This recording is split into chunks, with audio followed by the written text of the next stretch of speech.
Welcome everyone to the Cat's Meowth and a collection showcase of my Plasma Storm set.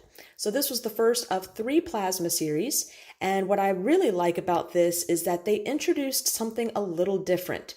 We have cards with a blue border, and these were Team Plasma Pokemon. I don't know if you want to say they had some different rules, but they had some cards that specifically worked only with Team Plasma Pokemon.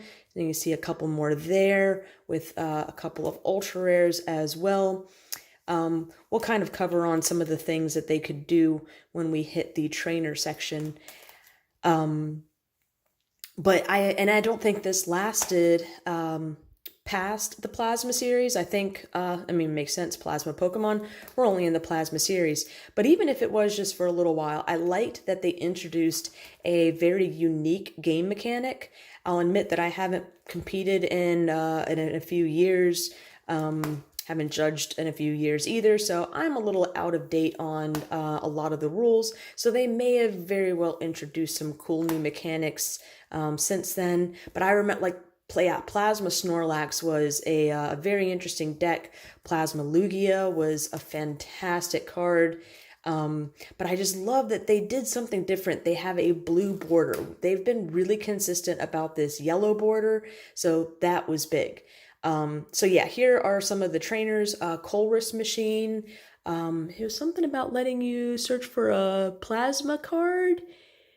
Yeah, and lets you attach to your Pokemon. Hypnotic Laser, it's a plasma card, but it's not necessarily just for plasma Pokemon.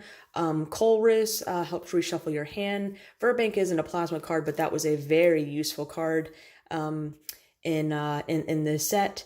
And here we go with some more A-Spec. So I mentioned in the last video that Computer Search was, for the most part, the card that everyone wanted as their one A-Spec. But Dowsing Machine and occasionally Scramble Switch would also be a good choice depending on what kind of a deck you were running.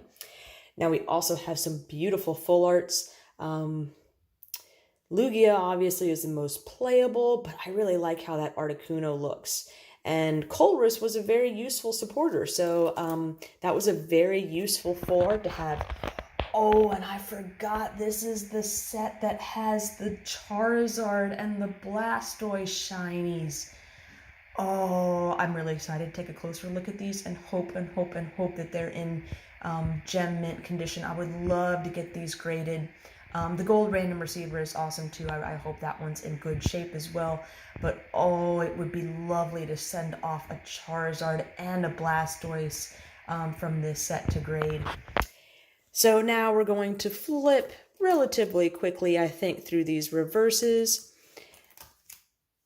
I think the reverses for the Plasma set look a little bit cooler because they have this Plasma symbol right in the center of the card, and because that's the part that's holographic, shiny, whatever you want to call it, it just really makes the whole card pop.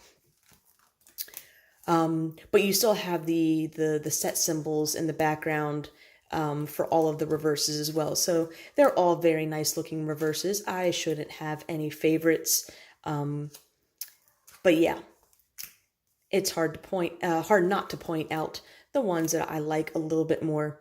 And now we're into the trainers, supporters, and special energy, especially the only special energy, that Plasma, but a special energy card that was actually very playable. So we're going to end the video showing these beauties one more time. Oh, gorgeous, gorgeous cards, as well as this page of ultra rares.